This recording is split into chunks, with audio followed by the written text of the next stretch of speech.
Assalamu alaikum. Suleiman Rahim here, Master of the Covenant, Breaker of the Seven Seals. Brothers and sisters, our topic today, mind war. The mind war. So we're going to discuss that, but first, in remembrance. Happy birthday, America. Land of the free, home of the brave, the Holocaust. Brothers and sisters, we need to understand the Holocaust. I mean, we talk about it, remind our people, but those of you who are studying, is graduating into godhood, we need to understand these from a mathematical point of view.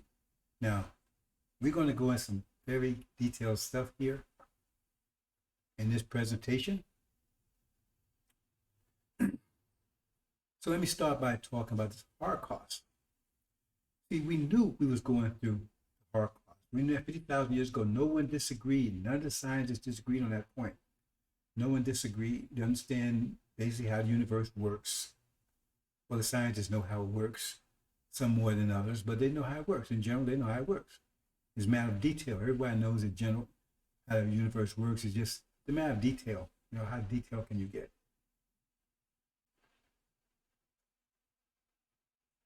And when we do things, we personify everything. Everything is visible, audible, tangible. So when they talk about these spirits and stuff, that's all BS because no such thing. Look at the creation, we made everything, right? Personified everything. Not only attributes, but events, situations. For instance, I used this analogy in the past about winter. Now you can make winter a personification of winter. So say you made these winter people, right? One represents hail, one represents snow. What do I mean by that? I mean, this person is really cold person, cold. You know, he's bumping into people all the time, right? He runs around, looks, try to grab you. See? And you got hurricane people, always, you know, blow, what's it, well, we said snow. I'm trying to keep this very simple, right? So you got another one that walks around, buckets of ice just pouring on people. You get the gist. So you got people that do those things that normally we attribute to the weather, the winter weather, cold, windy, so forth, so on, right? So we have people that do the same function. So therefore, the weather itself is fine. But it's these people that represent it. And during that period, during the winter, they come out, and in spring, they go away. They just come out doing, like, you know, some insects, they only come out during certain times of the year, right? And there's a reason for that, because there's a personification of something. See, these people, these scientists, they don't have knowledge yet. They're learning. They just learn about recycling and a lot of things, right? They made this personification of winter. So the one advantage is that you're going to deal with these people, but at least you can see them and you can have some opportunity to kind of duck them, or it takes energy to do that, obviously.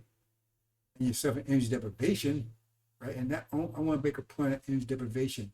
Brothers and sisters, those of you that want to use that term, qualify. Don't say deprivation. Deprivation means all kinds of things.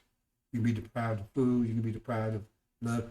Energy deprivation. We are precise here. We're mathematicians. We're scientists. We're precise. We just say we suffer from deprivation. What kind of deprivation? Even though, in a sense, we suffer every type of deprivation you can imagine, but we want to be precise here, right? So we had these people that's personification of situation, right? So we knew it was going to energy deprivation, and like I said in the past, dirty water is better than no water, right? So we satisfied. We settled for dirty water, and we brought these people into existence, allowed them to come into existence. That'd be the personification of our problem. Because if they didn't exist, we still would have had the same problems. See? So in other words, they wouldn't just would have problems come in another form. Remember, I keep talking about quality. Instead of coming in 5 plus 7, it come in 6 plus 6 or 2 plus 10. It still be the same, just be a different quality, but we might be able to see it, right? Not be able to, control it to some extent. Because I mean, if you can see it, you have some control over it. So it coming from a weather, constant bad weather, famines, earthquakes, you see, disease. So we just suffered just as much as we suffered under the Holocaust. We suffered just as much, but it would have been like invisible. You maybe not predictable, right? But we suffered just as much. We'd been fighting with each other, maybe. I'll go to extreme, but we might have been eating each other. I don't think but the Holocaust was horrible. I mean, that people was eating us. It was horrible. And we still suffer from it now. So I want you to understand that. The personification. But one advantage of personification when you do that is that you can see the process is visible, and you see it coming, you see the winter coming in, because all of a sudden these people start appearing, and you can see when the winter goes out, because all of a sudden they start disappearing. That's the important point there. See? Because now we would know, one way we would know, right, that that energy deprivation period ended because they would no longer exist. They would just disappear. Something would happen to them. See? And what happens to them is quality of their personification, right? See, so if they came at us in a very militaristic, evil way, then their destruction would be a very military, evil way. They came at us like just by depriving us of just slavery, just depriving us of economics, then their destruction would be economics. You understand what I'm getting at, brothers and sisters? So that's why you reap what you sow. So their destruction will be at the end of our energy deprivation, but it'd be to the extent that they imply it. That's why I say what you reap, what you sow. So that's the nature of their destruction. They're going to be destroyed either way because the winter has to go away. The winter cannot stay here. They'll be going either way. But the nature of their destruction would be the nature of how they, like I said, if you live by the sword, you die by the sword. See? But the problem we have right now is they're supposed to be gone. But see, they're not stupid. Remember, these are not animals here. I mean, they're beasts, but they're intelligent. What separates beasts? What separates them from not being total beasts? Because they have communication. They have, see, what you can think, that separates, right? Humans, if you want to use that term, right? But even though the worst humans possible is language, right? So they have the ability to think. Okay. And so they know that they can keep the winter going as long as they keep energy deprivation going. You get my drift, brothers and sisters? As long as they keep energy deprivation going, because they're the personification of energy deprivation. So they will exist as long as there's energy deprivation. And right now, what kind of energy deprivation exists? Self-imposed energy deprivation. You understand what I'm saying, brothers and sisters? That's what's going on here. As long as they keep you deceived, self-imposed energy deprivation, they got time to, they still have time. They're still buying time. See? For them to figure out some kind of way out of this mess. See? Because if they can get rid of us, there's a whole new ball game for them. See? If they can get rid of us totally, there's a whole new ball game for them. Whole new ball game. They understand this. They understand it clearly now. And they didn't understand now because they monitor what I say, believe me, somebody's listening to what I say right now, analyzing it, because they know it's absolutely right. And they're hoping I give them some information, some intelligence that they can use, right, to advance their situation, advance their cause. So the enemy now is self-imposed energy deprivation. We are our own enemy. See? And so you have to look at who is blocking our people from the knowledge. It says that people are lost for lack of knowledge. So who is blocking the people from getting that knowledge that's causing them to keep suffering this extreme winter? See, because they're suffering it, not knowingly that they're the one that's causing it. Because winter's over. But they're causing it. Like somebody locked themselves in the freezer when the spring comes out. It's still cold. Why is it still cold?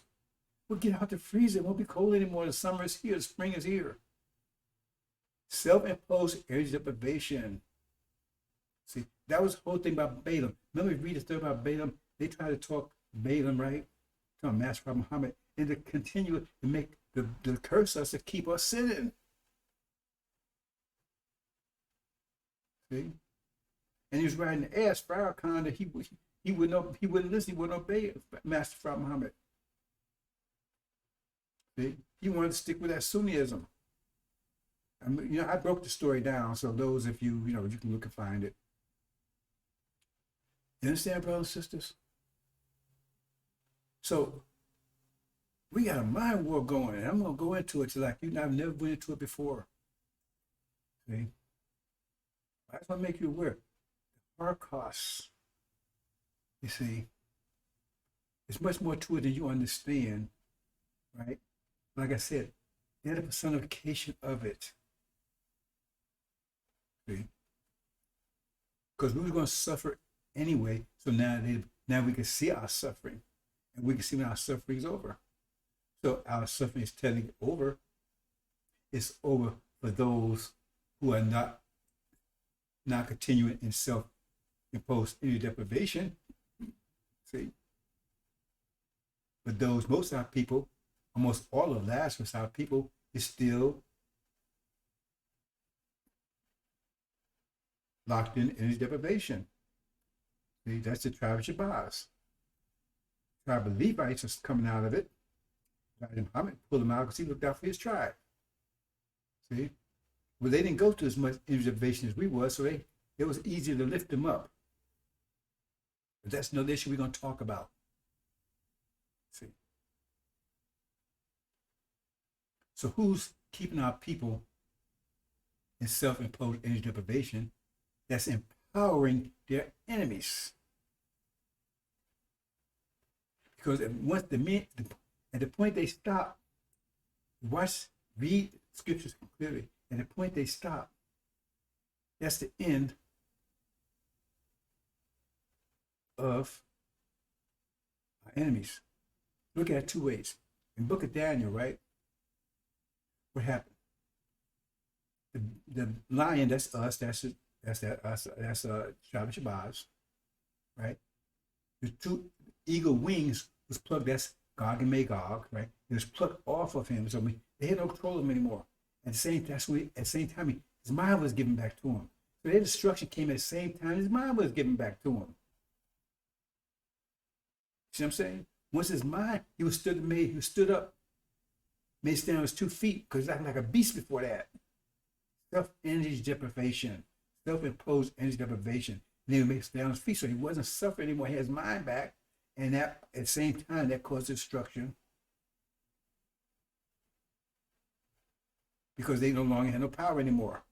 Same thing, Ancient of Days, right? At the same time, he saw all those ministering to him. That's Lazarus again, Ancient of Days. He saw that beast was being destroyed at the same time. Because their destruction depended on, right? Energy deprivation, self-imposed energy deprivation. Now we look in the book of Mark. Now that's talking about the Levites there. It's not talking about, see, that's this Eli Muhammad in a white there. See, that's and they, right? See, they had to be given their mind back too. See, but they was plagued by demons. They had to give their minds back too. But once their mind was given back, right, that was the end of the demons. And right behind that, right, immediately after that, the end of the devils too, because the demons got in conflict with the devils, and they ran up the cliff together. So it depended upon the minds back, right, and the end of self-imposed energy deprivation. Because remember, in the market, tell you the man was self-destructive. He was doing it to himself. See? And in Daniel, he was living a beast life. That means he wasn't using energy for civilization. He was out there doing all stuff that beasts do. He was following the beast. See? So that's what I'm going to speak on. Because everything I'm speaking today is going to have related to the Holocaust in some respect. That's what I'm going to say about the Holocaust, because you can see the pictures there. See? America's birthday, land of the free, home of the brave. These people are totally hypocrites. Everything they say as a whole lie. Land of free, home. What was so brave about beating women and children? They tormented children from the womb up until the end of the days, and they was brave. What was brave about that? You didn't fight. We didn't go to war with you. We didn't fight back. We wasn't slaves as a result of some war we had with you. You just came over and took women and children and beat them and raped them. What was so brave about that? Maybe for a punk, a coward, right? Maybe that might be brave that, because you're such a coward that you're scared to do anything. So now at least I can beat up on children. Is that the bravery you talking about? Because they're full of it. And they're all over TV, man. What made America great? How? We need to get back to our former principle. What was that? These people are totally sick. Anybody, and then you got these niggas out there, right? Oh man, they're worse. Oh man, yeah, that happened in the past, man. I'm going to have a part. I'm firecracker and stuff. But we're going to deal with them. They don't understand. We're in the judgment. We're going to deal with them. We're going to deal with everybody. It tells you in the judgment come every atom weight. The only one that's excused on this judgment is those sisters. I mean, they went through. We ain't gonna beat up on these sisters. I'm not gonna do it. Nobody anybody else do it unless they just refuse, right? It's what they call a reserve, a special VP, whatever. They refuse, right? Their free ticket home they've already paid for. They refuse it, and that's on them. We ain't gonna make them take it. Other than that, they got a free pass. I'm not setting judgment on it. No one else is.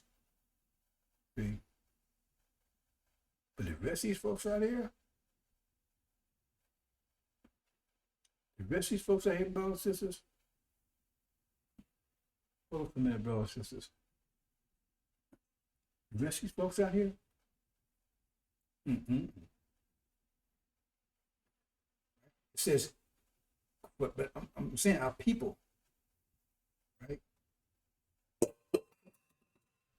Excuse me, brothers and sisters. Our people, right? Lazarus is still asleep, right? Wake up. Oh, they have a free pass too. The ones still asleep, haven't heard the truth yet. They got a free pass because we promised them. They got a free pass. It says, though your sins was dark as night, they be made white as snow. Because we're not blaming you, because you suffering self-imposed energy deprivation because of lack of knowledge. And why? Why you have lack of knowledge? Because you have people blocking the sun and you walking in about dark shadows. See, you can't see the light because you're blocking the sun. You walk in the shadows. And they make you think it's good that you walk in the shadow. Oh man, it's nice and cool here. See, they work full time, right? To keep you deceived. So we're not worried about them because we raise up Lazarus. We're taking them home. But some of them have to go through tribulation. We know about that. Most of them just going home. See?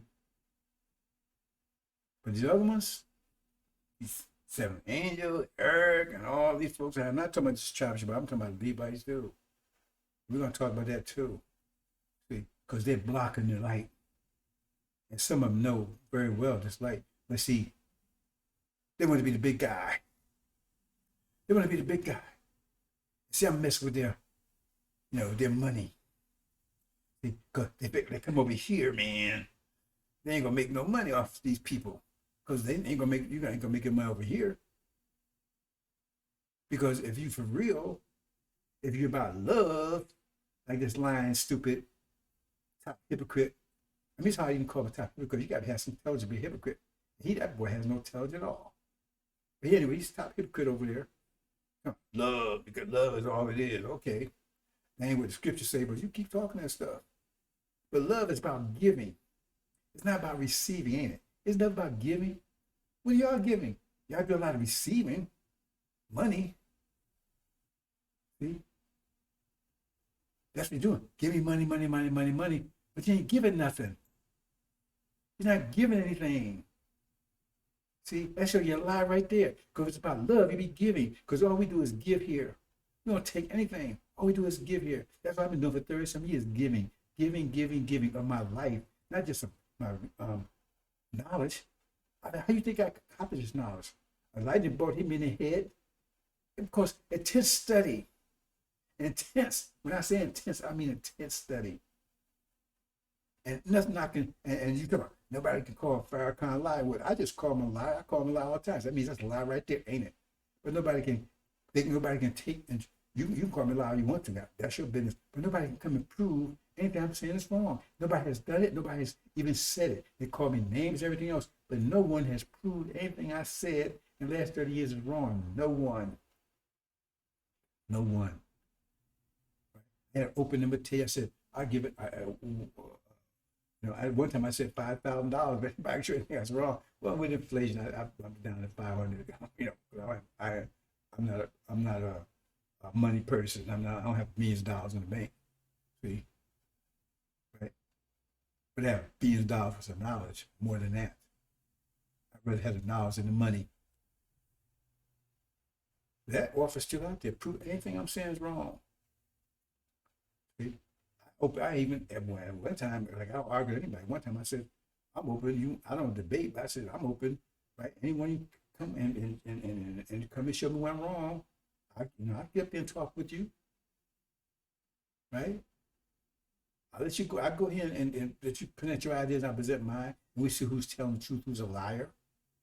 They don't accept that either, because they know they don't want to touch me. They don't want to go anywhere near me, because they're not even good liars over there, so you can't give them a good. They don't do anything good. The only thing they do is screw up.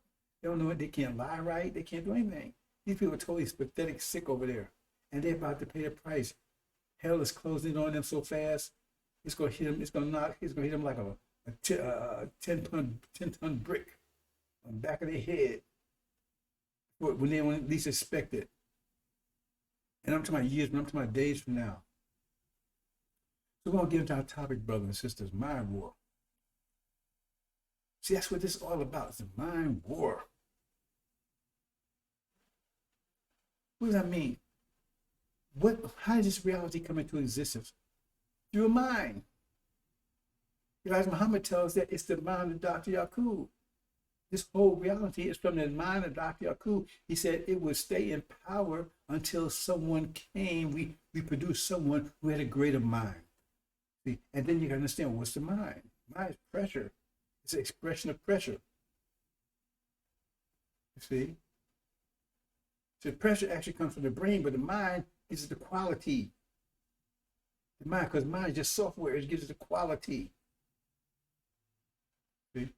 But it's the brain that produces the pressure, the mind gives the quality, and then, right, expresses it, releases it. Because if you don't open your mouth and release that energy, then it's valueless. See? Release that pressure. Pressure waves. If you just sit there and keep your mouth shut, then those pressure waves ain't going anywhere, so nothing's happening. See? You have to have action. You have to be proactive. See? If you study, that's information, pressure build up, but you got to release it. See? And once you release it, it's in the world because you vibrate in the air.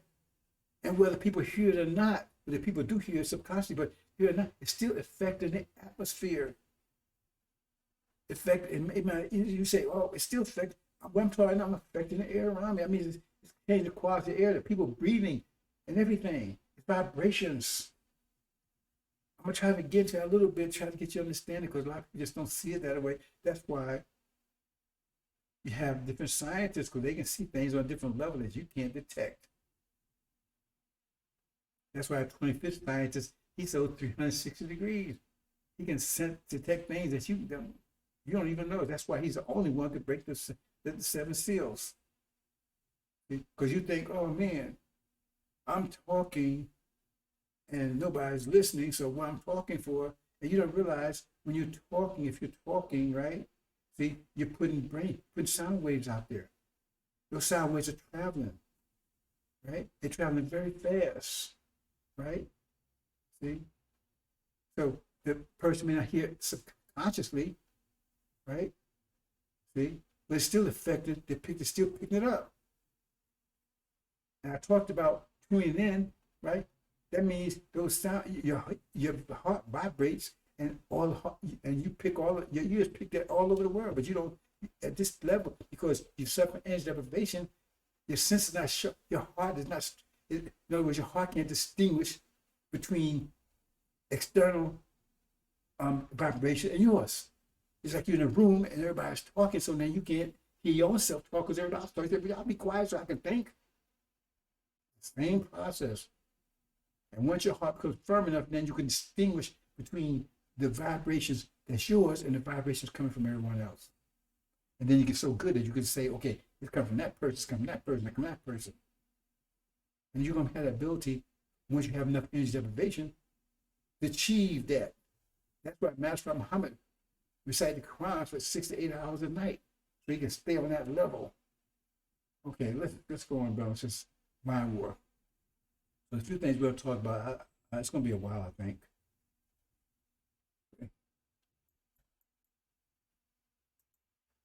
Okay, the struggle of the Black nations.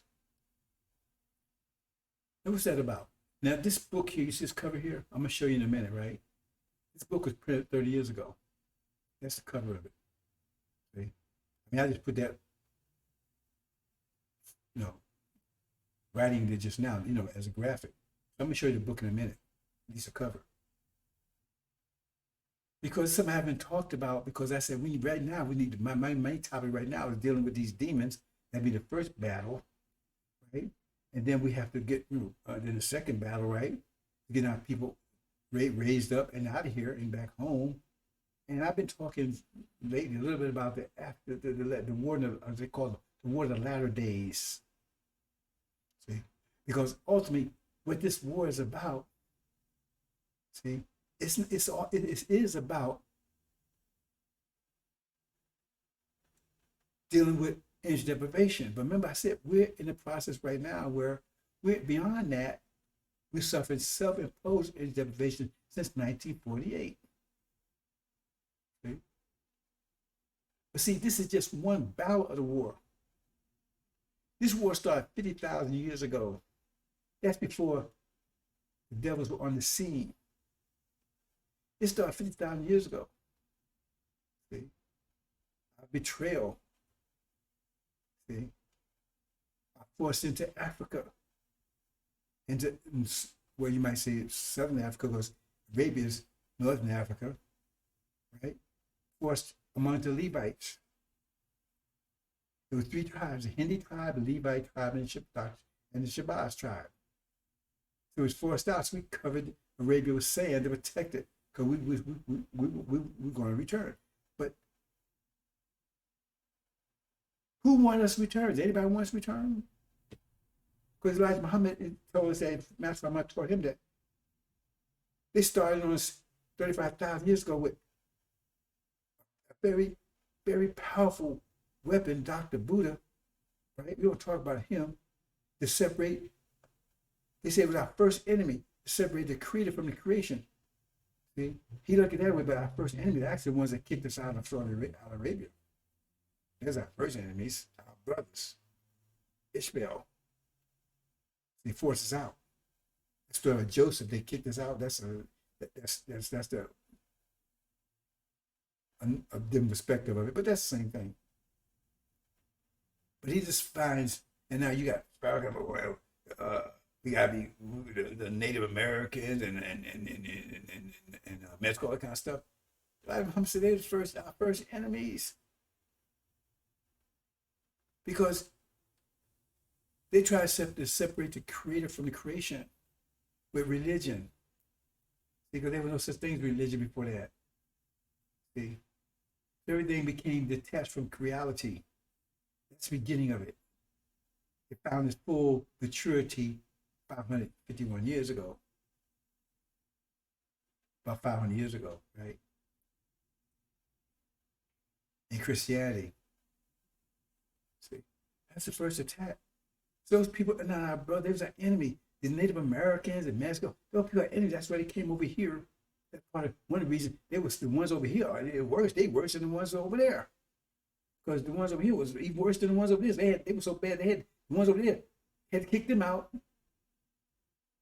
and that's how they ended up over here. Because like Mama said, they was even worse than the ones Dr. Buddha started out with. See, because 15,000 years ago they were just so terrible that they had to kick them out, so they came over here. They ain't our friends. They ain't our brothers. They are the Hindi tribe, and they was the first enemy.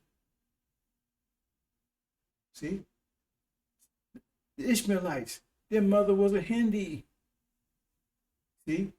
They was working because they say they should have the House of Sun right now. The Hindis. That the British put on the throne, the Hindus. Angel reveals to us they're Hindus that British put on the throne. They're not even Arabs, not even Muslim. Put them on the throne to protect it all because they know they couldn't trust the Sunnis to do it. So they pretend they're Muslim. Well, see, these people don't know Angel. They don't know what they're talking about. So we don't pay attention to them.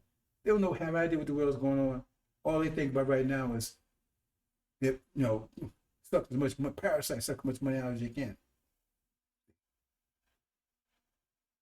They was the first enemy. You see? Now, Dr. Yakub, he was a Levite. See? Now, his solution, we agree with it, but he was an enemy too. See? Because his solution, we say that's the best solution. Dirty water is better than no water. But he didn't do it to help us. See, he wanted a little revenge. He wanted revenge against the Hindi tribe for forcing us into Africa, first of all, and us even being there. Because the problem he had is that there was a lot of his people, the Levites, that was coming over to our side. They wanted to be part of Dr. Shabbat's process. We let them be grafted in. Because at that time, when we first went over, Elijah Muhammad told you, most of us, all of us, except the very special people, look like the Somalis and Ethiopians. The curly hair and that kind of stuff, right? See? Only the people that had our features, right, was the scientist and Allah himself. Because you can't create the dominant genes. They have to be there already. See? You can take white folks, you can do whatever you want to. They're never going to ever produce a gene more dominant than what they are. You can't do it. You can downgrade them, but you can't upgrade them. So Dr. Shabazz could not have taken and created nappy hair out of straight hair. It's impossible because nappy hair is more dominant. So the feature had to be there. And that was the most dominant feature. Who had the most dominant feature? The wisest, most powerful, which was the scientist and Allah himself and other special high-level people. That's why it says in Genesis, see, they think to my Adam. That's not Adam, they talking about us. Because that's, if you read Genesis, I broke it down. Each one is a 5-year period. The last 500 years, right? Said, let us make man in our likeness and our image. The gods talk about this, right? And said they have control of everything, right? And make him male and female. So that wasn't Adam, because Adam was made male, and then later on the female came along. You understand? Then the female came along. See, that's us. We be upgraded from angel to gods. See, because that trait was in us, but it wasn't emphasized. I mean, make sure to understand that. That trait was in us, but the ones that it was manifested in was the gods and scientists. But it was latent in us. And then what he did is he bore it out. Just like the brown germ was in us, and Dr. Yakub did the opposite. He bore it out because it wasn't in there. You understand? So Yakub, he didn't really like that. He said, y'all going over to him because he looked at it like he was going to be trying to take Africa from him. Because he converted everybody after a while, that all the tribes going to be under control of Dr. Shabazz. And then he wouldn't have control of anything. So he figured taking his kingdom. That's another reason why he made that was his reason, even though we allowed it because we saw it would serve the purpose that we wanted to serve. You understand? See? But he did it for hurtful means. Okay? But we allowed it because we saw we could benefit from what he was doing. Hope you understand. A second here, brothers and sisters. I'm gonna check something real quick.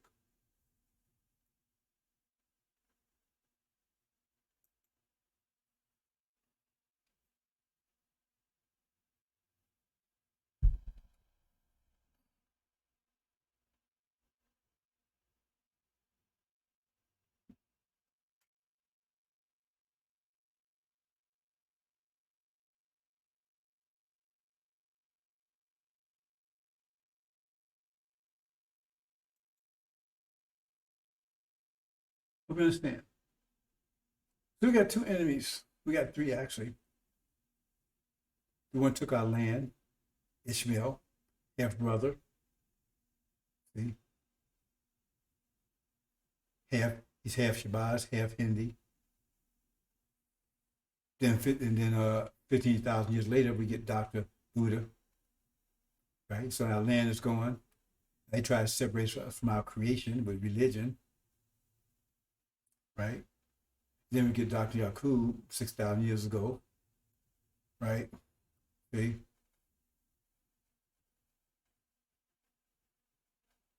He wants to eliminate us.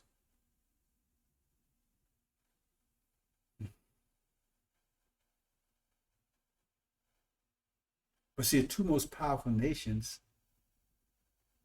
are Dr. Shabazz, the tribe of Shabazz, and the tribe of Levi. And that's where it's going to come down to the end. It's going to be the final battle. The final battle, right, will be between, that's what I call struggle of the black nations, between the tribe of Levi and tribe of Shabazz for control, for everlasting control. See, you understand what's at stake? 76 trillion years of absolute pleasure. I should use the word pleasure. Absolute bliss, joy, heaven, right? Beauty. I mean, you can't find the words to. That's the stake here. Okay? Dominance, whole universe, not just the earth, the whole universe. I said Lucifer. See, Lucifer is a minor scientist, but he's the Lord of the Levites right now in Africa at this time. And he says, I want to be like the Most High. I want to make my throne on the far north. See, when you say far north, you understand what they mean. Why did you say north? See? See, when they say far north, they ain't talking about like, as far north you can go. They ain't talking about that. See? When I say the extreme north, like that, when I say far north, okay, ask yourself, if you're in Florida, is New York north? Yes. Is Seattle north? Yes. But it's far north, ain't it? See, so he's talking about America. So they're going to make it strong. See? It'll be like the Most High. And see, remember, the tribe of Levi, right, with a few exceptions, are ambidextrous. They didn't get the process. Only the ones that came over with us, right? And just and some degree, I mean, it's depending on degrees how what part at what at what point they got part of the process, right? Because that's where prophets come from. But the thing is that they're ambidextrous because there's a lot of information I'm going to cover. I'm not sure, I don't want to go too much detail here. But the whole thing is to emphasize that we have two sides of the brain: the creative side, which is spatial side, and technical side, which is analytical side. You can easily check that out, right? So that made ambidextrous balance. And the spatial side kept the technical side, analytical side in check for 76 trillion years. But then the Dr. Shabazz's process and Dr. Yakub's process, right? They actually worked in tandem because what Dr. Shabazz did, what you want to call it, the ramifications of that process would be that he was emphasized the spatial side of the brain, the creative side. So what happened, the end of the result is that the people that he went through this process, they became very spatial, like about 90% spatial. And some of them so spatial, right? Because we have remnants of that right now. We have some so spatial we can't use them because they have no technical balance whatsoever. They tell you, "Oh, I ain't gonna do anything. Jesus gonna take it all, take care of it," and they're right to some extent. The math of it is, but that kind of thinking doesn't produce anything. See, the mathematics says you're gonna have certain amount of energy. Everybody can certain amount of energy no matter what. See, but that kind of thinking doesn't give energy quality, just quantity. They have a quantity energy, but it doesn't give quality, and that's way worthless. It's worthless. It's like having $1 million, you don't do anything, we just sit there counting it. See? So that's extreme. I'm not going into all kind of details about that. Then you got the technical side. That's Dr. Yakub's people. They're very technical, but some are so technical, right? They have no spatial to balance it, right? So they just go around and tear up stuff because they don't understand how the creation works. It's direct. And they tear the creation because this is a spatial creation. And some are so extreme, they have no spatial connection whatsoever, right? So that makes them murderers and killers and stuff. If they have a problem, just kill it, because that's not the way pressure works. You can't really kill consequence. All you can do is change the quality of it. See? If it's a 10, then you can be the 3 plus 7, or it can be 2 plus 8, but it's still going to be 10. But they don't understand that. They have no fear of consequence. They have no conscious. That's a technical, that's extreme technical. And they can't deal with them either. Okay.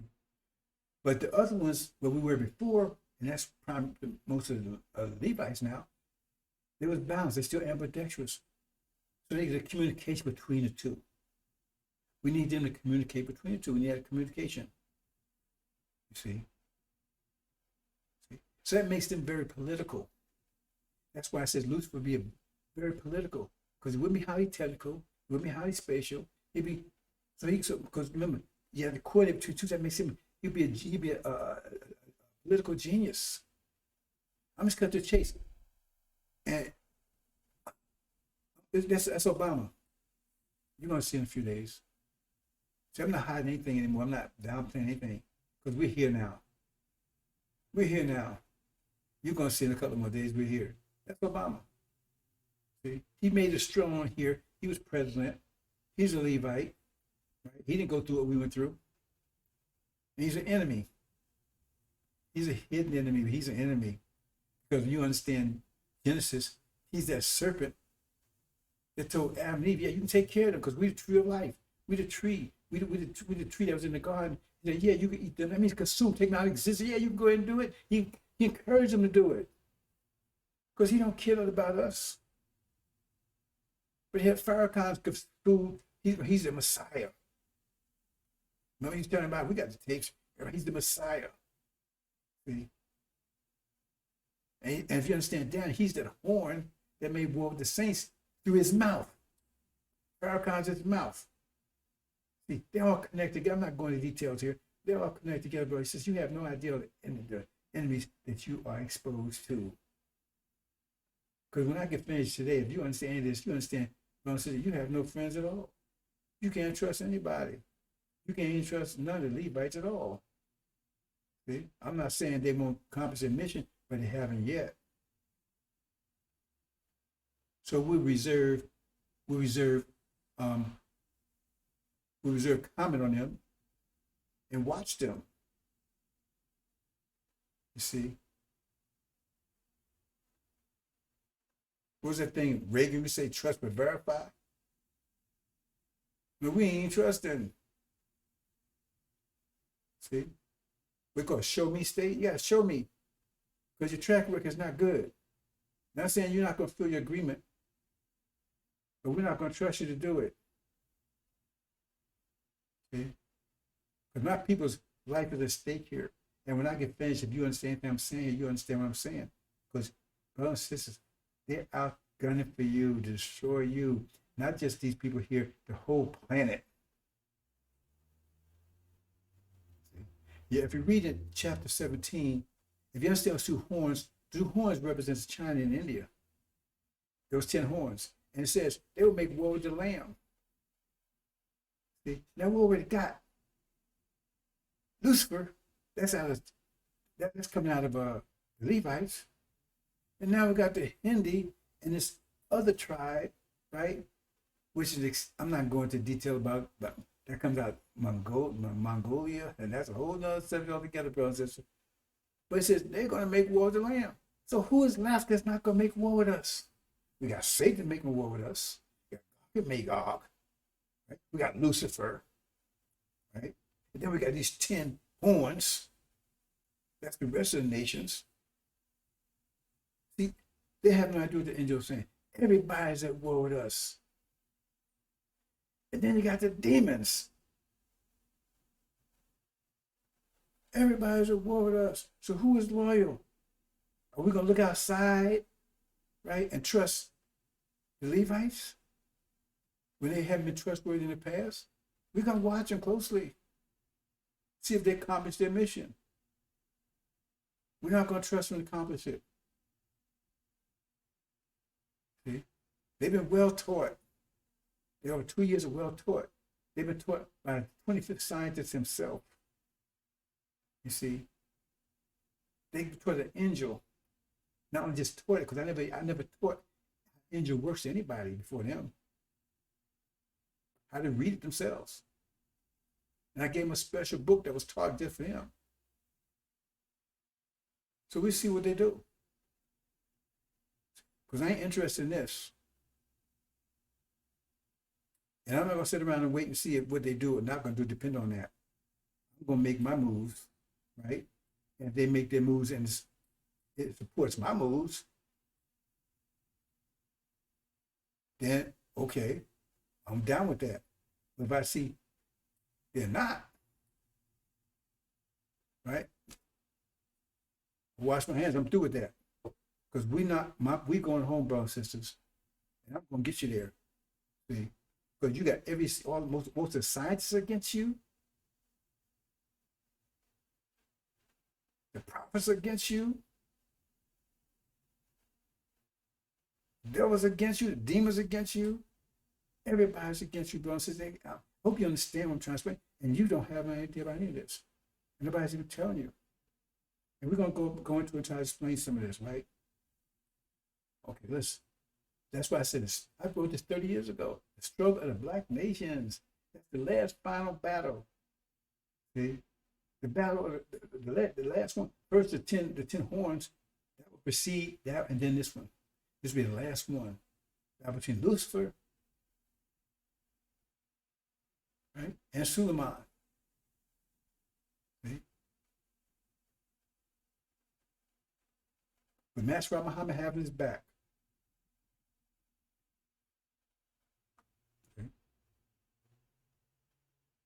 Do we trust Master Muhammad? He's been on target for everything so far. So he's faithful and true. So I'm not going to question that. Right?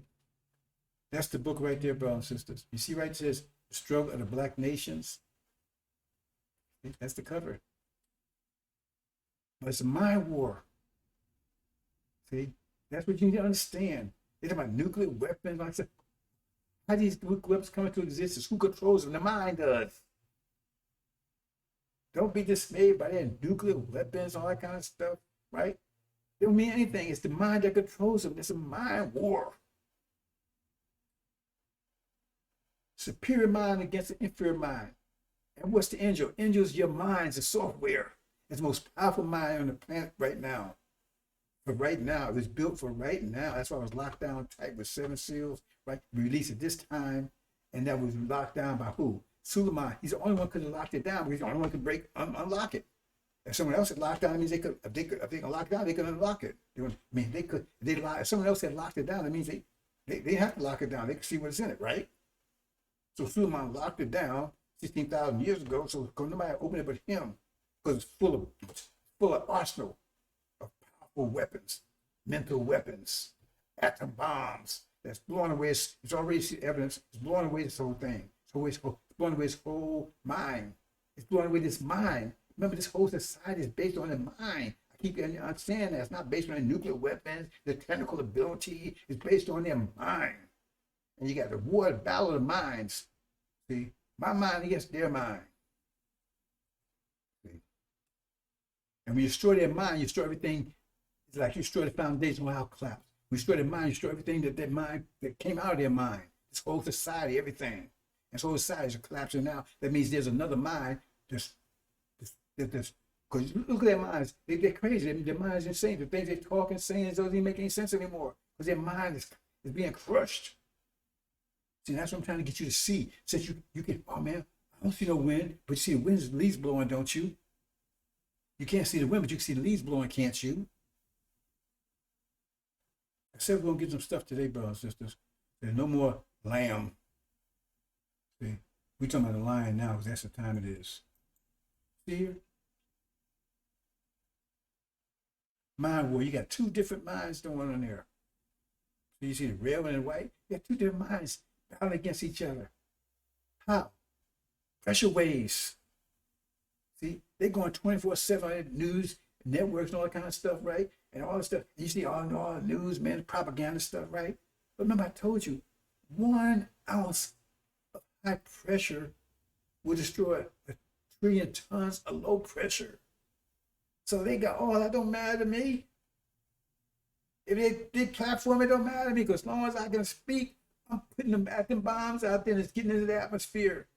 It's affecting.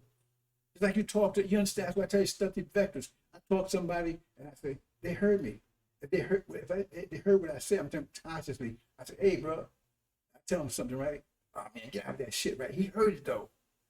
It's like you take a whole glass of water, right? And you drop just a little bit of salt in it. Didn't that change the nature of the water? You can have a whole gallon of water. Right? You have a whole gallon of water. You have 5 gallons of water and drop just a pinch of salt in. Doesn't that change the nature of water? It may be very subtle, but still, it changes the nature of that water. So once they hear you, consciously or subconsciously, it changes the nature of their thoughts. It may be just a little bit, but change it. So when they talk to the next person, that little change is going to affect how they communicate with that person. It'd be different where they would have if they had never talked to you. They may not even mention me at all, but still that thought affected their thought process. So it's going to be a little different the way they talk to that person. So they really carry information.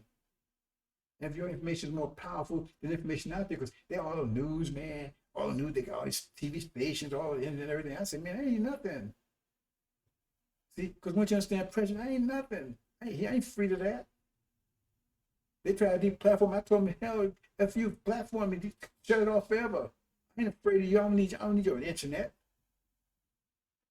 Before the internet came, America was crumbling back since 1990. So I broke the system. America started getting in trouble. That's before they had internet and all this stuff. You understand what I'm saying? So you don't see it that way. I'm trying to get you to be godhood so you understand what's going on. That's why all of my prophets in the past, right? All the prophets in the past, right? And they went to war. They go to war with her. TV station. Right? They go to war with a bullhorn. Right? They go to war with internet. No. They go to war with talking. One person against the whole Roman Empire. One person against the whole, all of Arabia. And what happened? Just one. Because the gods know you don't need a whole army. You don't need an army. You don't need it. All you need is one person with high pressure, wisdom, high pressure knowledge. It always defeats low pressure. There's no question about it. High pressure always defeats low pressure, no matter what you can drop. You have one thing, a whole high pressure, and drop in the ocean, and it's going to move. It's not going to make tidal waves, but it's going to affect the ocean. It's going to move. That wave is going to spread out through the ocean. And if you have resonance, keep doing it. The waves get bigger and bigger and bigger. Just keep on doing it. That's resonance. That's the walls of Jericho. There was impenetrable walls, and you had just a few people walking around it, saying the same thing and brought them down. I keep telling you, brother, I'm trying to teach you the science. I'm trying to teach you the science. And right now, there's no more high pressure right now than the angel. There's nothing. They can't cover anything. There's nothing. And it's out there right now. There's nothing they can do to stop it. See? Like I said, I do this alone. I ain't never asked anybody to help me.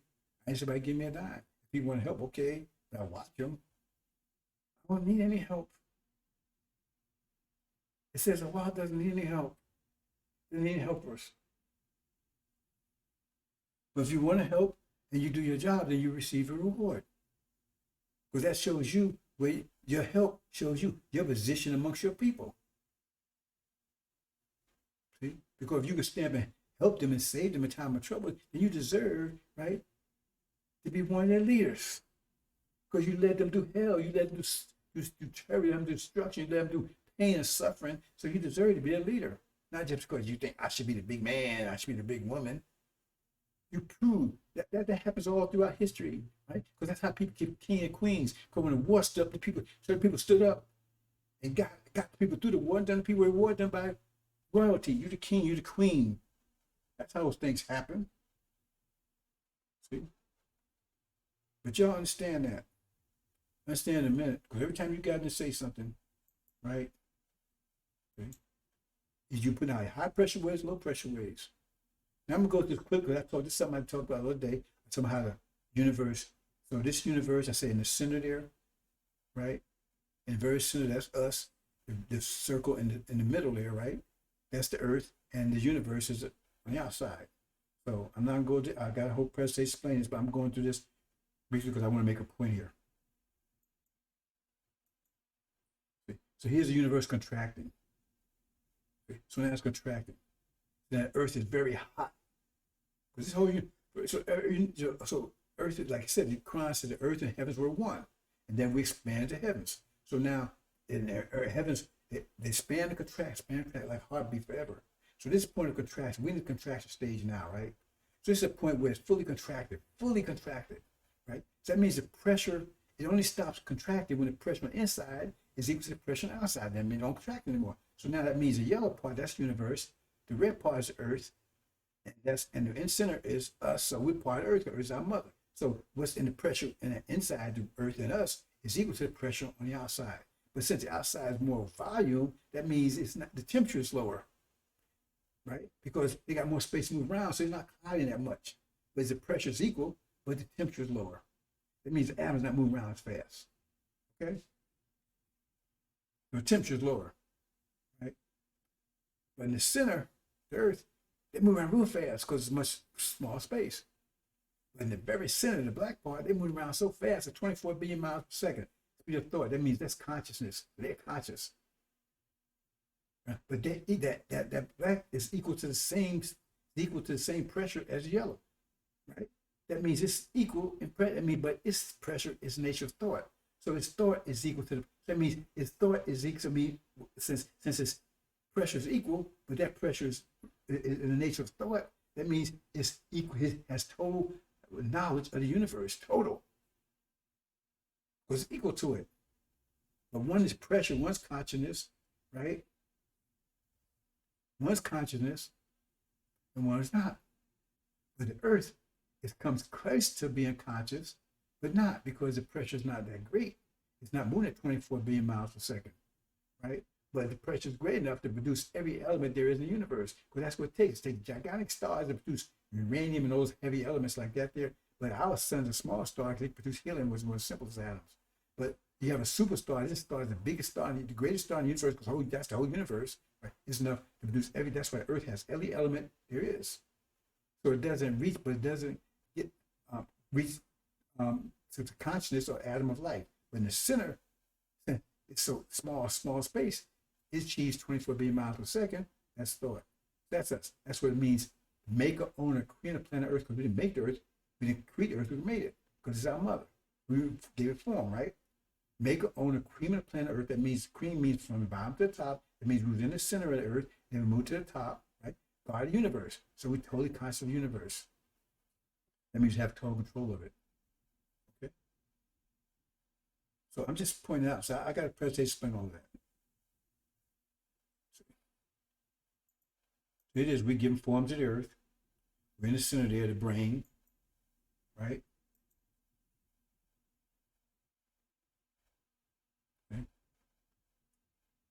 So let's move on to the next one here. This is the point I want to show you here. Now, this is why they say Son of Man, or the 25th scientist, he's the wisest of all, because he's the center.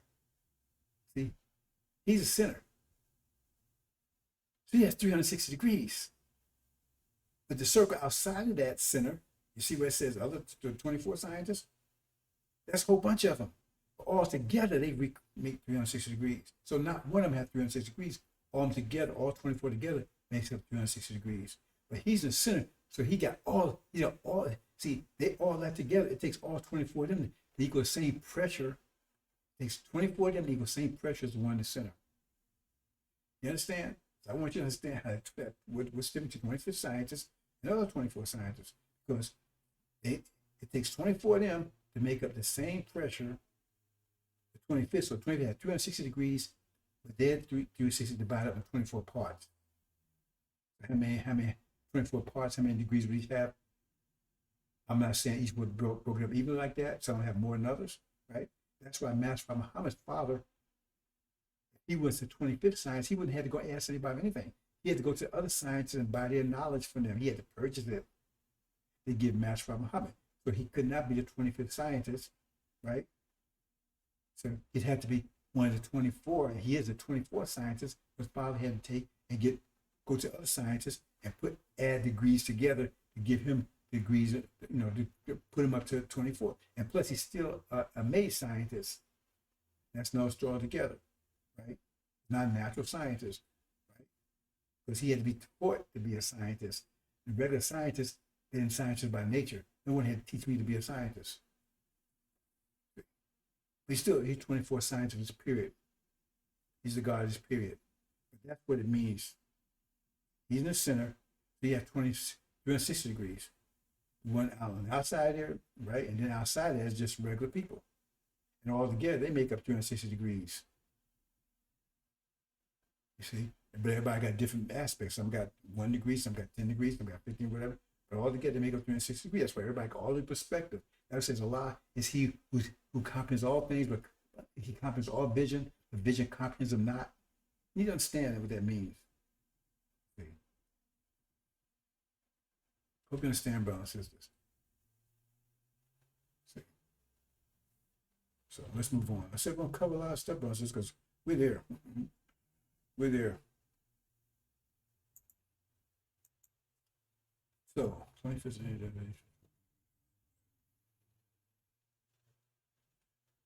yeah, I got a little laundry list here of things I want to cover. Okay, I talked about, see, I don't like to say we self-created. I think that's a wrong understanding. We weren't self-created. We've always been here. We always have been here. See, always been here. It's the universe. We've always been here. The Earth has always been here. We've always been here. Right? In different forms, but we've always been here. See?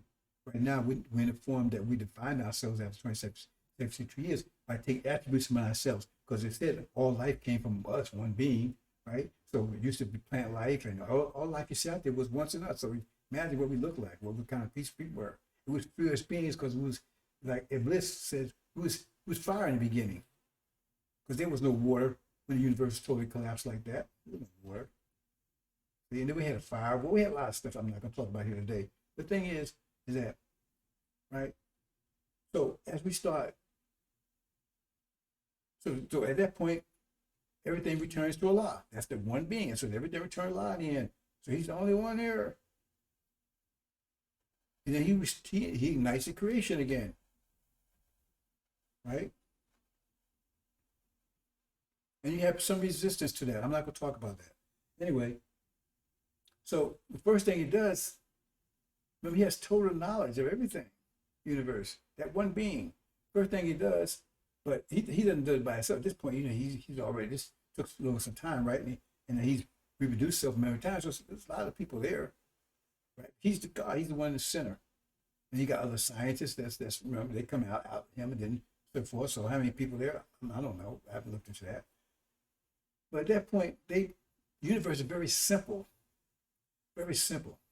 So what they do, man, he has total knowledge of it, total knowledge of every atom and everything. Remember, he has total comprehension of the universe because he's equal. His pressure, his mind, that which his pressure is, his body, his brain is equal, right? So he's totally aware of everything in the universe. So then he produces a mind, software. How do you do that? He takes and builds a computer. Him and his whoever was with him at the time, they produce a computer, a supercomputer that tracks every atom universe. Because everything is simple at that point in time.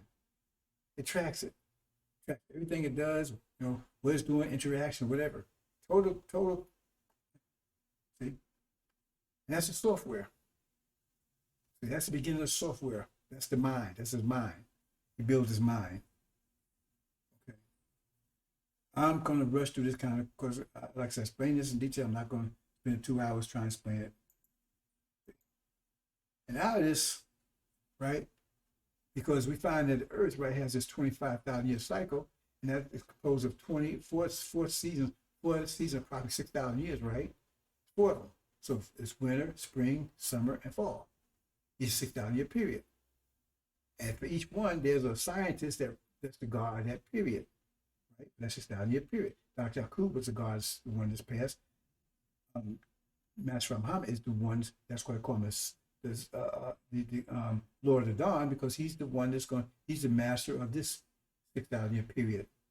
He's the one that Suleiman or ancient gates get to him, an everlasting kingdom that will never be destroyed, that will last forever. So he's the master of this one that lasts 6,000 years, and then moved on to another science will take the next 6,000 years. But the extension of the kingdom is not going to be a new kingdom, it's going to be an extension, because it says this kingdom will last forever. You just it takes to the next level. So this computer produced these books that tell you exactly what's going to happen, exactly how the universe is going to be at any particular time, right? 25,000 years. They limit 25,000 years because it takes a lot of computer power to do this. And this computer is now placed on this Earth. It's off plan, so they never get a hand. If they got a hold to it, it wouldn't do them any good anyway. And the reason I have to do that is very simple, because every 25,000 years, the data that you have is total knowledge of what happened in the previous 25,000 years. So you know where every atom is, at that point, every atom is what it's doing, everything. Right? So you feed that data in back in the computer for the next 25, because it takes that and projects that, right? And you keep going like that. So even if they got hold of this computer, it would do them no good unless they had the data from the last 25,000 years. But otherwise, they got to go back all the way to the beginning when simple and try to extrapolate all the way to back up. And that takes 76 years to do that. It will never do them any good.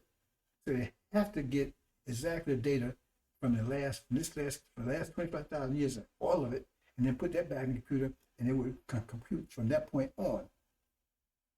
These are books. So when these clowns telling you, hey man, this book's the final book, that's bullshit. Because these books tell you, right, but every event say, okay, like this period of time, this stuff gonna happen, everything. So this is the book. He used total knowledge of it. Right? So you upload that, your software, so you be prepared like it's winter time. So you can't use the same software in the spring that you use in the winter. So here's software you load, so you be successful. You could, because remember, we time travels, we convert energy from one form to another. So what you're doing is now Okay, now you know how to be successful, and you don't be time traveling into a dead end. See? So you upload that software, and then, and we never had any problem with that. Few exceptions going on, right? Because people said, okay, they would get knowledge, and they said, okay, update it, right? But we had that problem like 6,000 years because people say, man, I want, did you have disagreements like this story about um, Iblis and about Adam, all that kind of stuff, right? See, we had some exceptions, but that was most of the case. Okay, so that's the books. So right now, with the book for now is the angel. The Quran, the book was 1,400 years ago. It did its job. It's supposed to subdue Adam, right, for 1,000 years. It did that. Now it's irrelevant. We can use it for recital. We don't have. We can use other books for recital too. I'm not going to because I don't want to get everybody confused. But we can definitely use it for Quran for recital, right? But we won't even need it for that in the hereafter because our level. Because the only reason we do right now because we need to firm our heart. But because we don't speak on that level. We speak on a very emotional level. Therefore, our hearts are very are not firm. But once we get hereafter, we speak on a level that keep our hearts firm all the time. Then we'll be able to tune in because we'll be distinguished between everybody's thoughts and our thoughts. Okay. Where we at here?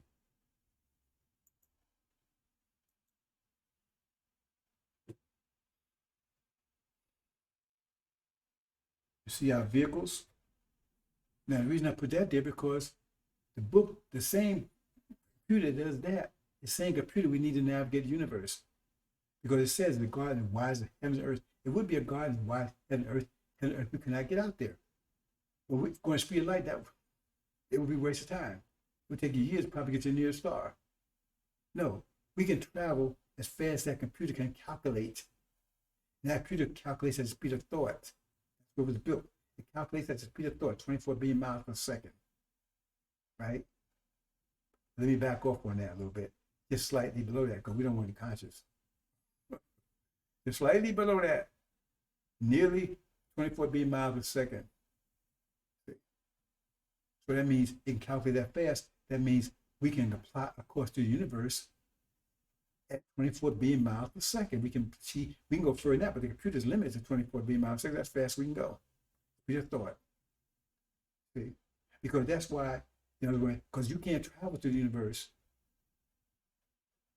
You got to have safe, you have safe lanes, travel lanes that has nothing in it, zero. Because you hit anything, right, it's going to destroy you at that speed. The kinetic energy would be too much greater to destroy you. So you have to have safe lanes, have travel lanes, transition lanes, right? And how we do that? The same technology that it took, right, to build the wheel that matched from behind, the same technology they call black holes to take and cause galaxies and constellations, in other words, stars to group up. See, so we have safety lanes. Because if you didn't, they'd be all over the place, and we could never move out there. So you had that. So it could cause. That's why I have galaxies. Because those so-called black holes, they so powerful. They pull stars together, so they group them. So then they have safety lanes. Because when you go out there right now, if you look out in space right now, it's not the way it is. That was the way it was billions of years ago. Because it took light. It took billions of years to get here from some of those stars, millions of years from some.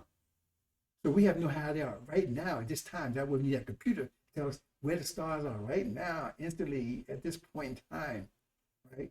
And so then you can plot a course. If you say, I want to get to this particular planet or whatever, because that computer would know where that planet is. The Quran, the Bible tells you, Allah knows where every planet is known by name, every star and everything else. Because the stars are a treasure. That's another story altogether. So this computer would know all that. So say, okay, I'm going to go to this particular star, right? I want to be there at this particular time. So it tells you, okay, it plots the course and say, okay, and the guy gives you GPS, so you can go there without at 24 billion miles a second, but you can access any star in the universe in the very first period of time. Your nearest stars, you can, in a matter of minutes. The further ones maybe hours. I think probably by a week is probably the worst case. I haven't calculated it, right? See, and we have trillions of planets out there. The Bible tells you that we have habitable planets. Habitable planets. They ain't like the Earth. They're somewhat more beautiful, but they don't have all the elements because they wasn't in the universe. Earth is the only planet that has all the elements, known elements. And a little segue here. See, if these devils hadn't went and treated us like they did, went overboard, they were supposed to they was allowed to enslave us, but it wasn't told to treat us because they was like supposed to be like caretakers. While we were asleep, they're supposed to look after us, but they betrayed us and went after us, right? But if they had followed their dictum, what they was told, and protect us, right, and everything, then they wouldn't stay here on this planet. We wouldn't allow us to planet. We would have found a group of planets, let them have it. The planets that didn't have any iron, right, any type of metals they could take and build any kind of plane to get off of here. But we don't want no Star Wars with them. But now that's all going. That's dead. Only shop, only they got now is hell. But they're going to pay for what they did. Consequence. And I'm the consequence. And that's why they create us. See? Because if they had done good, the kind would have found, I would have came forth loving and helpful for them, protecting. Master Rama became protecting, but he come and destroy them because that's the consequence of what they did. You can't destroy consequence. So that's the case. So we can get out there. As soon as all is over, when they're gone, right, we're gonna be able to do all that. Some of you listening now, if you're listening, you're gonna live on other planets. Beautiful planets, habitable planets. They already have to do anything to it. They're beautiful, habitable. See? You won't be stuck out there because you come back home anytime you want to. But the earth will be primarily for the best of the best, because it's strong. It's strong of God. Strong of other gods. See?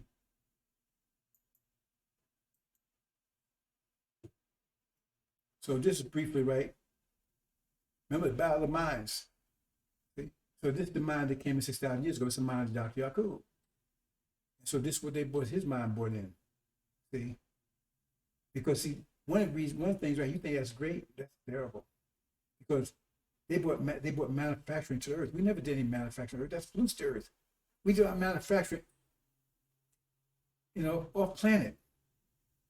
See? But this shows how weak they are because they was created weak. They're technical, right? But they're weak. They're weak-minded. They was creating haste. It means they're creating attention rather than pressure, right? We existed when the universe was under maximum pressure. That means it can't be destroyed because you can't get more pressure than the whole universe under total contraction, right? But they was created in a time where the universe had great expansion. So they was creating haste and tension. They can't withstand pressure, right? So this the mind they come up with, and you think that's great. This they call civilization. I said bad water is better than no water. This is what their civilization looks like. And it's what's it's doing. You think it's great? Why is it destroying Earth then? Why you got climate change and all this kind of stuff going on? Because they're doing manufacturing on the planet, which is never supposed to happen. That's why the Quran says, those who hurt the earth. It even says in the Bible, and says they're a burden to the earth. Said earth gonna rebel against them. It says earth is corruption, land, and sea, because what man's hands have wrought. Because we don't do industry here on the planet. They maintain the earth. It's an industrial complex, and they say, "Oh, it's bad," but they ain't do anything about it, are they? Because they know if they stop, their whole civilization collapses. Because it's based on built on raping the earth. Raping the earth. Just all these wars they having, right? The one in Afghanistan, they found titanium, rich positive titanium. That's why they went they put Bin Laden.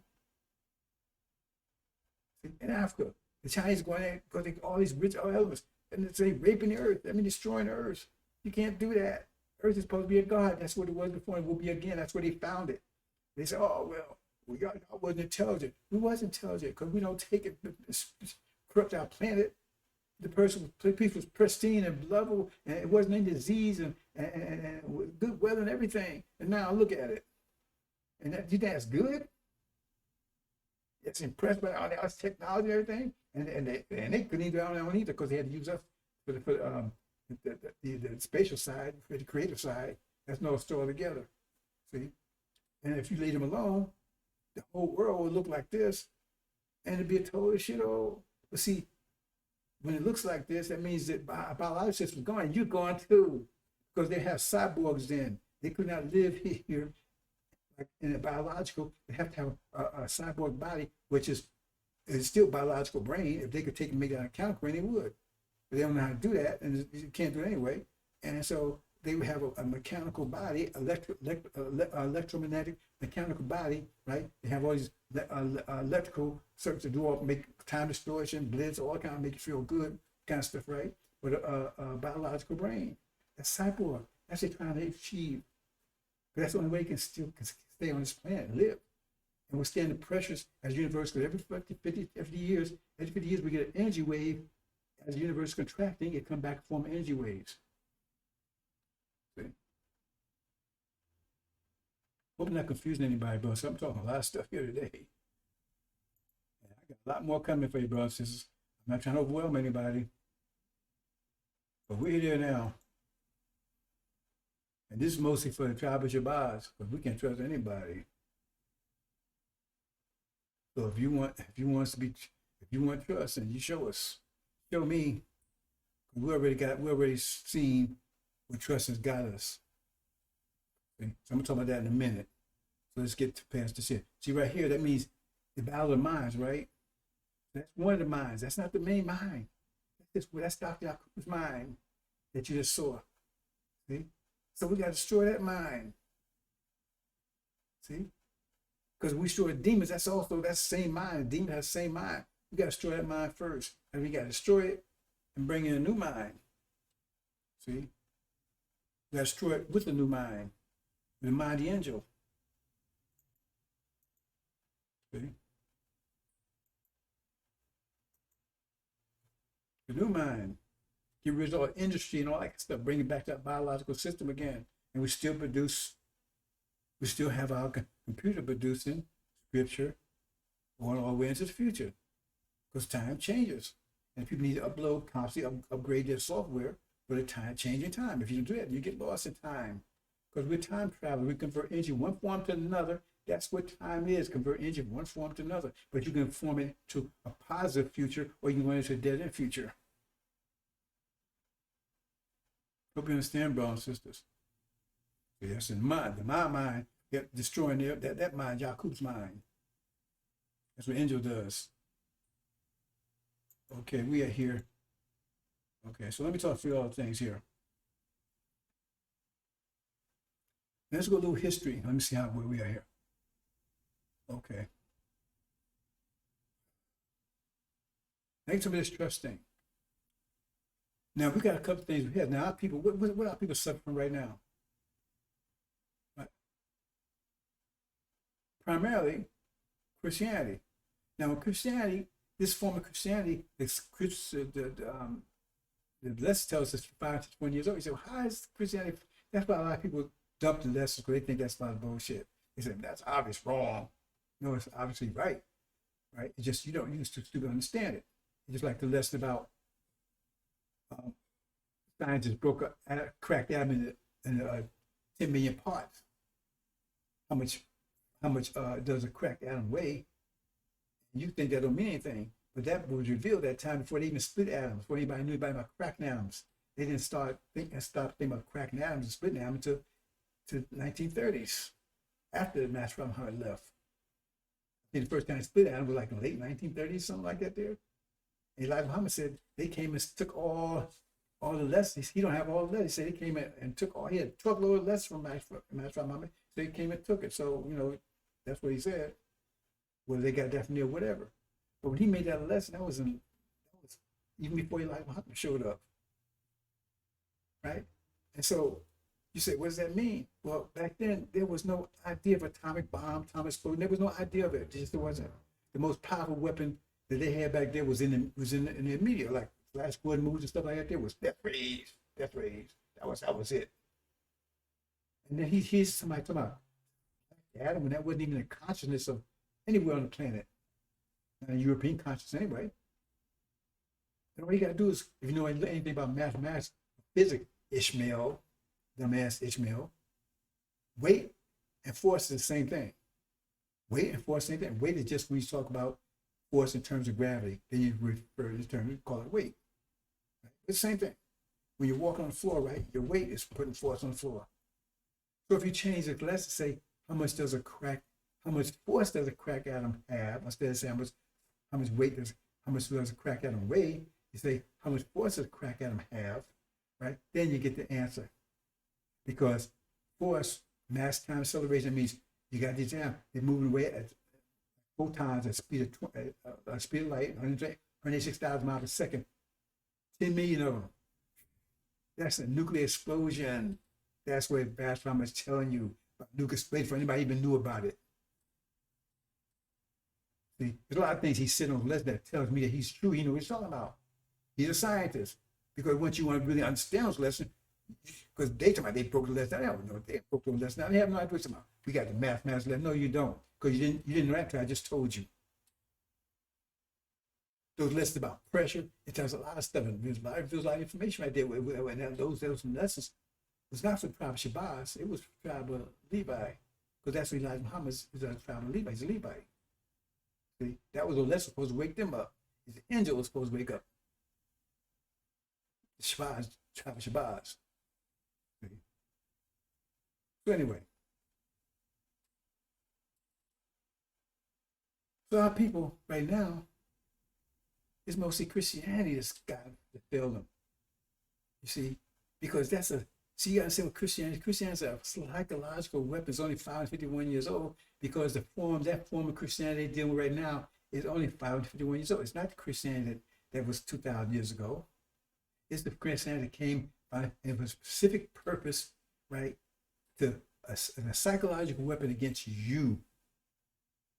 To take you, remember I told you Dr. Shabazz, Dr. Buddha, separated created from creation. This supposed to separate you totally from reality. Because that's exactly what Christianity does. It separates you definitely, totally from reality. So therefore, they have no, they take and neutered you, right? See? So it neutered you. So there you have, made you impotent as a nation, right? If you accept Christianity, because they don't have to worry about it, because they're not using Christianity to rule the world, they're using mathematics. And there's no mathematics at all in Christianity, none, zero. It's totally out of reality. All the characters out of reality. You can't touch that tangible God, the angels, everybody. Heaven is beyond your reach, control. Everything is in mystery land, and that's where it wants you at. That's where they keep control of you. If you break loose their chains, they still have a firm chain around your brain. That's what it was. It was a psychological terror weapon. See, not only to separate you from reality, that was just part of it. The other one was to terrorize you. They totally psychologically terrorize you. Because they had to terrorize you physically, economically, socially, in every respect, but primarily psychologically, because that's what Christianity does. Because if you don't obey it, if you disobey Master anyway, you go into hell forever and ever and ever and ever, non-stop. Total terror, total torment. And the mind state of your mind was that time was infantile because they made sure you didn't know have any language or anything. That was terrific, horrific. See, I said the last time the other day, yesterday I believe it was, I said it was so terrific. You don't understand how terrific it was. And right now people still running the church because of that fear. Because why would you make a religion based on fear like that? See, to traumatize you that way. There's so much fear in you because you only have relief from the grave. You're scared to die because you're going to go to hell forever without no end to it.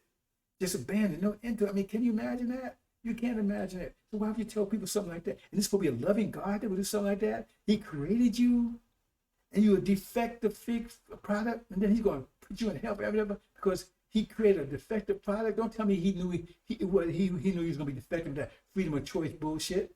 Because the point is, you tell me, and that's why you can't block these Christians now, because they're mathematics. Because they say, did God knew what he was going to create before he did? Yes. They ain't going to, Did he say he knows the end from the beginning? Yes. Then he knew what Adam was going to do, didn't he? So if he knew Adam was going to be defective, then why the hell are you going to make him anyway and then punish him for being defective? See? And that's a loving God. Where's the loving at?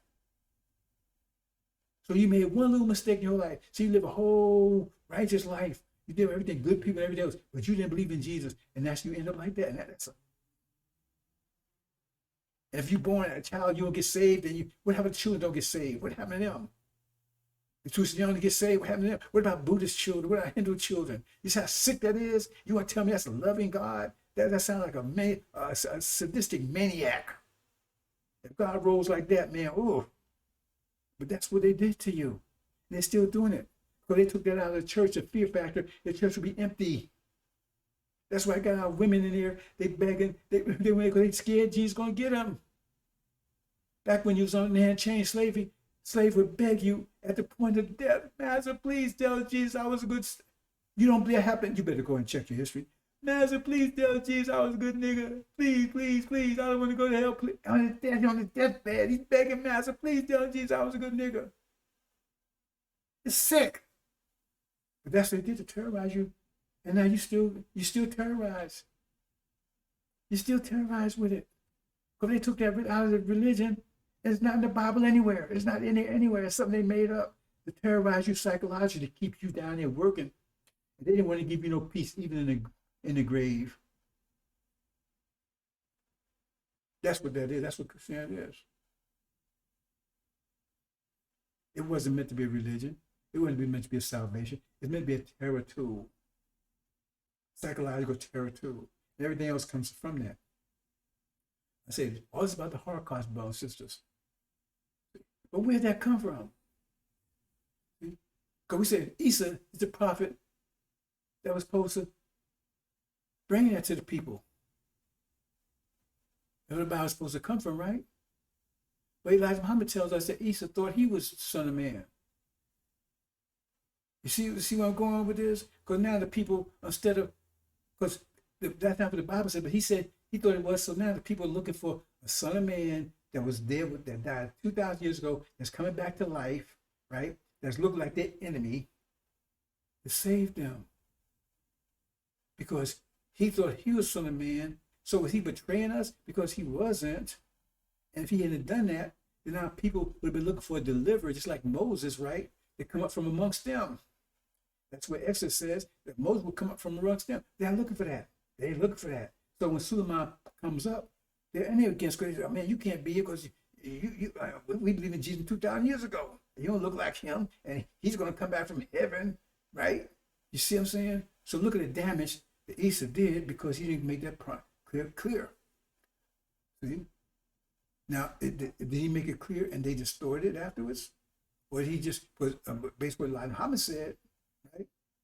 Probably not, because he thought he was Son of Man, so he left that in there. So now people look for something that ain't real. Something happened 2,000 years ago. They think that's the one they're looking for. So now when he shows up, that's why people are lost for lack of knowledge. So is he an enemy? Did he do it on purpose? He's supposed to be a prophet, but what he did on purpose, not the damage been done. He's a prophet. He's supposed to make sure the communication was correct.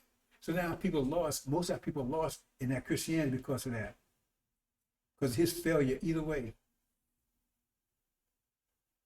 So he said, we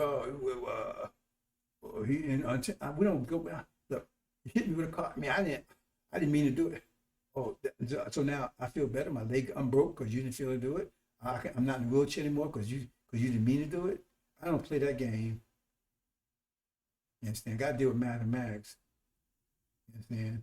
If you did it, okay. So let's move on to the next one, Prophet Muhammad. So now we lost God, but we don't know who he is. We don't recognize him. That's taken away from us. Right? Remember, we call these enemies. We see Dr. Buddha did. We see what Dr. Yakub did. See? And Dr. Buddha, he was a Hindi, but Yakub, he was a Levite. So now we got Isa, he's Levite, he's Levite prophet. Right? I didn't say Dr. Buddha was a prophet. They don't even call their people prophets. They wasn't a prophet. He was a scientist, but he did his thing. See? And they believe God is a man, as far as I know. So he didn't go too far, but they still try to separate us from our creation. Then you get the Prophet Muhammad. Okay, well, what was his job to do? See? Because Isa, like his job was to prepare the way, right? Get people ready, to know what to look for. Because he got the angel. So he looked for this person, right?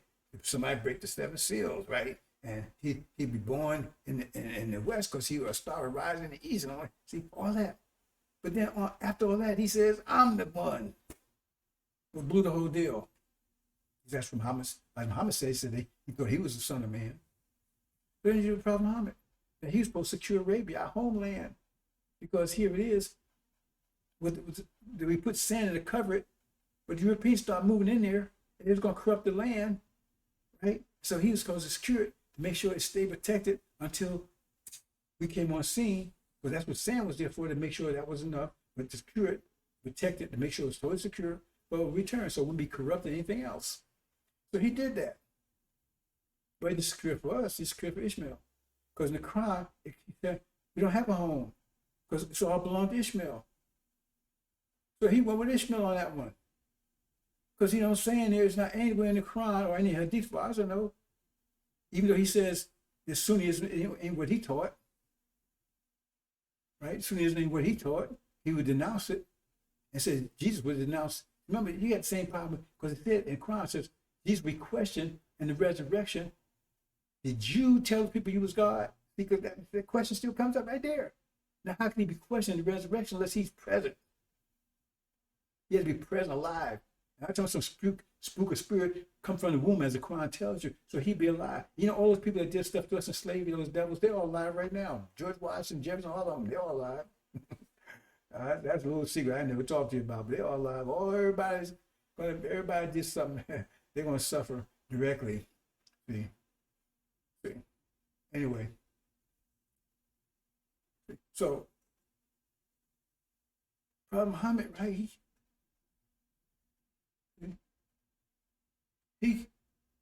He secures it, but then he says it's all Ishmael's.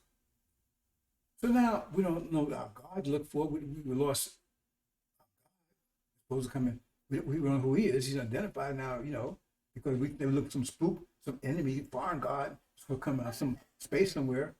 And now we don't have a land either. Because we look at the Quran, we're supposed to look at the Quran, and that's supposed to give us our hope. Say, yeah, that's our land, because that was part of the hope going through this process. Our God's going to come amongst us. He's going to rise up amongst us, right? And he's going to take us back to our promise. But both of those are gone. Both of those are gone. So we don't have a God that's going to rise up amongst us that suffer what we suffered, right? We don't have that. And we don't have our promise of our land either. So what do we have? So are they friends or enemies? Who do they work for? They work for Lucifer? What? What's going on here? These are questions you have to ask. And I Suleiman, what question? And he would trust anybody. He said, walk alone. Which I had been doing 30-some years. I was comfortable doing that, even though Angel says I have to raise these two prophets and teach them and give them this book. And I told both of them, I said I was against that. I'm not convinced they're ready for it. I'm not convinced they're loyal to it either. I'm not putting them down. But I'm going through track record, right? So we'll see. We're watching. See? So now you got both. That's both what's going on. The God to look for, right? Because all the things that he said he would do, he's doing it. But they can't see it because they expect somebody to come back from the sky 2,000 years ago. They're looking like the enemy. And so they are people in. And they don't have, they think they can't, they're going through this self-supposed energy deprivation. Why? Because they think this is the only home they got. Because they don't have a promised land. It's not promised land, not in India, not in the Quran anyway. Muhammad took that away from them. And then they soon come over to make sure you never get it. And they're paying Farrakhan to stop even telling you about it. So what's going on here? Then you got Elijah Muhammad. He's the chief prophet. See, he's the king of the prophets. He's Levite too. It tells you he's Levite. So he's supposed to raise an army of Levites, right? That was supposed to protect Lazarus once he was raised, because he would be attacked immediately. There was supposed to be an army to protect him, right? And attack enemies. And they're supposed to be, there's supposed to be an army given over to Suleiman, right, to use to protect Lazarus, and as he prepared him to go home. See? And so he said he would suddenly come to Elijah's temple. Suddenly. See? It says, I was send Elijah, I was sending Elijah to prepare the way before me. So he's talking about Suleiman, because he's the one he's preparing, he's the measure of the covenant. He'd be bringing people, talking about the covenant and bringing people back, right? See? So he's supposed to pass on to him. So he was present. He came from the other side of the planet, right? Suddenly, making great sacrifices, came on the other side of the planet by himself, came to Elijah Muhammad's temple suddenly, August 1970. He went to Elijah Muhammad personally, right? I mean, not personally, but Temple Number 2, Chicago, September 1970, he was present. But Elijah Muhammad didn't acknowledge him, nor did he pass on the army to him. He was prepared away from him, he didn't do it. He gave it what? To the Levites, his children, and to the demon, Farrakhan. Why? Why did he do that? So is he a friend or enemy? So it talks about him also in there, because it said he was forbidden to go to the promised land because that's exactly what he did. He did not acknowledge Suleiman. He did not acknowledge him. He was going to look over the promised land, but he wasn't allowed to go. So what the hell is going on? That was my answer. What the hell's going on? I can't trust any of these people. So now he's got to, I mean, he don't have a problem with that, fighting this whole thing by himself. But the point is, why are they pretending to be helpful when they actually cause the problems? Because all three of them caused problems that wouldn't have existed if they hadn't done anything. Because our people would be looking for some foreign God, which come about 2,000 years ago. Our people would still be looking to saying, eyes on the promised land, when they were going to get there. They should sing those songs. They sang those songs back when they was in chain slavery, going back, Moses going back to promised land. Remember Malcolm, Martin Luther King, that was the last speech of promised land. They killed him the next day. They don't want you to know about that. And as soon as they don't want you to know about it, that's why paying Farrakhan to make sure you don't know about it. That's a long story altogether. So what the hell is going on? And they say, well, he would raise these two Levite prophets, right? And I said, I was totally against even doing that. See, because with this track record, man, what I'm going to do? I'm going to raise two people that's going to stab me in the back? Because it said, well, who is Judas? Who is this Judas going to stab him in the back? Who is that? A trusted servant that stabbed him in the back. Who is that?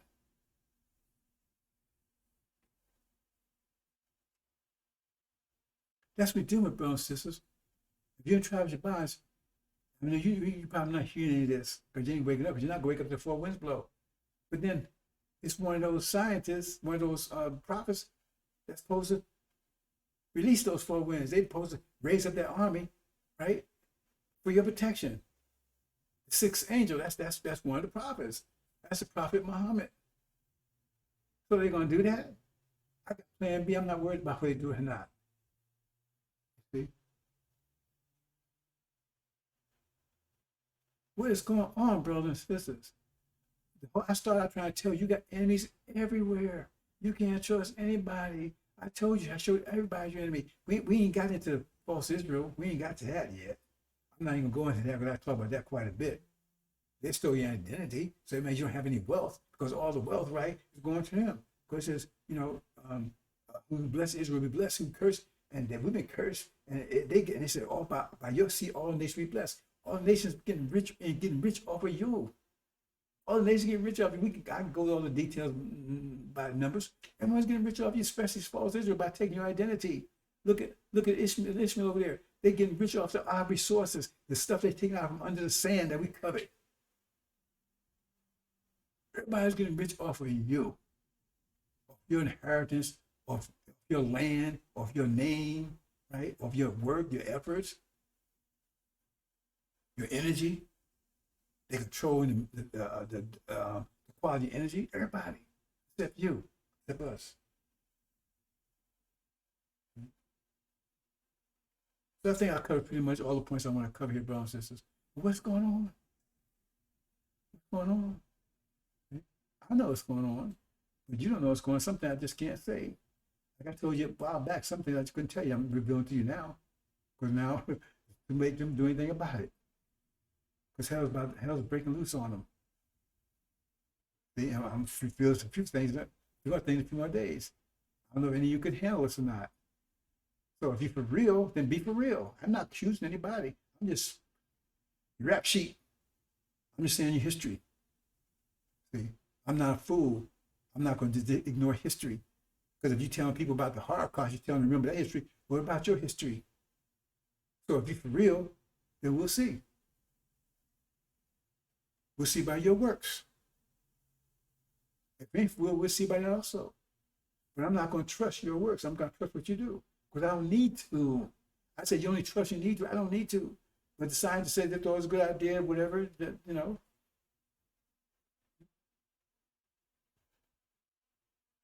I mean, we know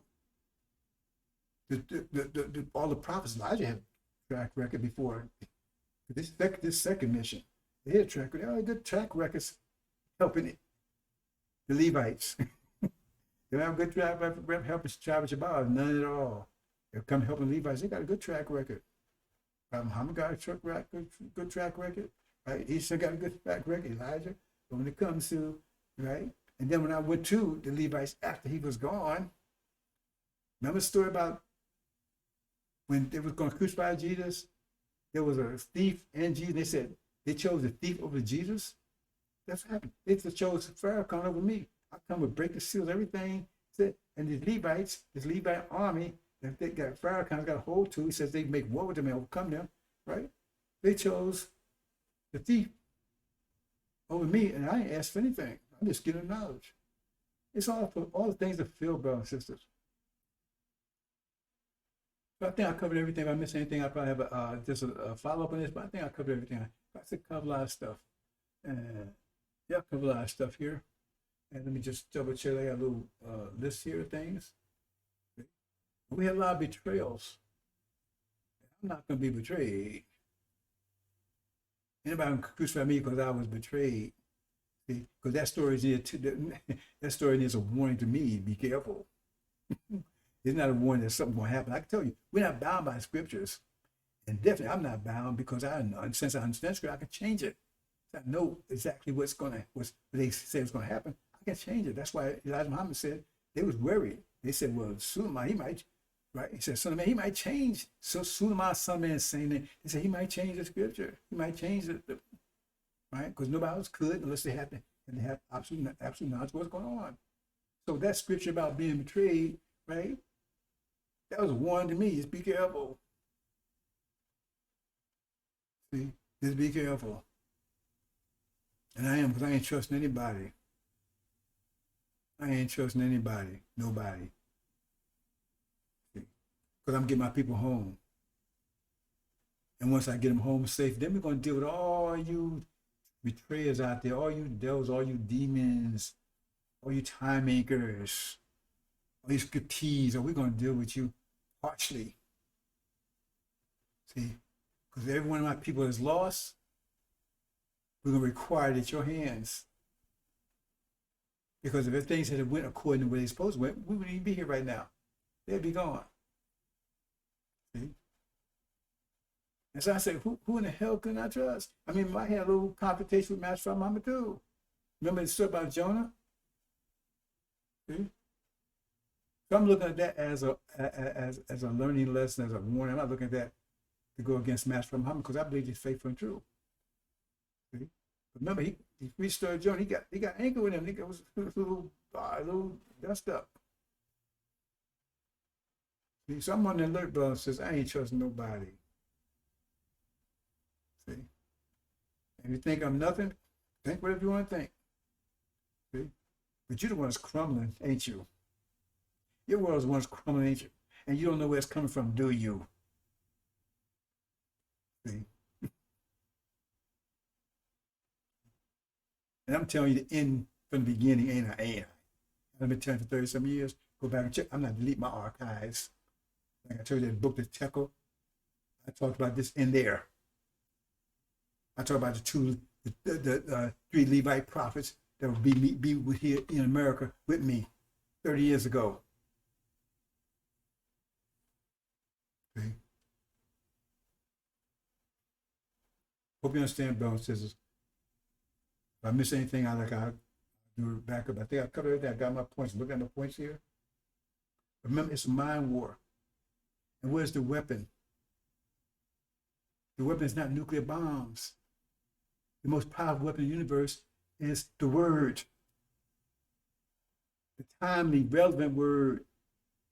It's not the Quran. That's the word that was relevant 1,500 years ago. They haven't had a victory in 500 years. The word right now is the book that was built for this particular time, the angel. And when you upload it, right, you become part of the process of breaking the situation down and moving forward into the future, keeping in sync with Master Prophet Muhammad, because he's God his age.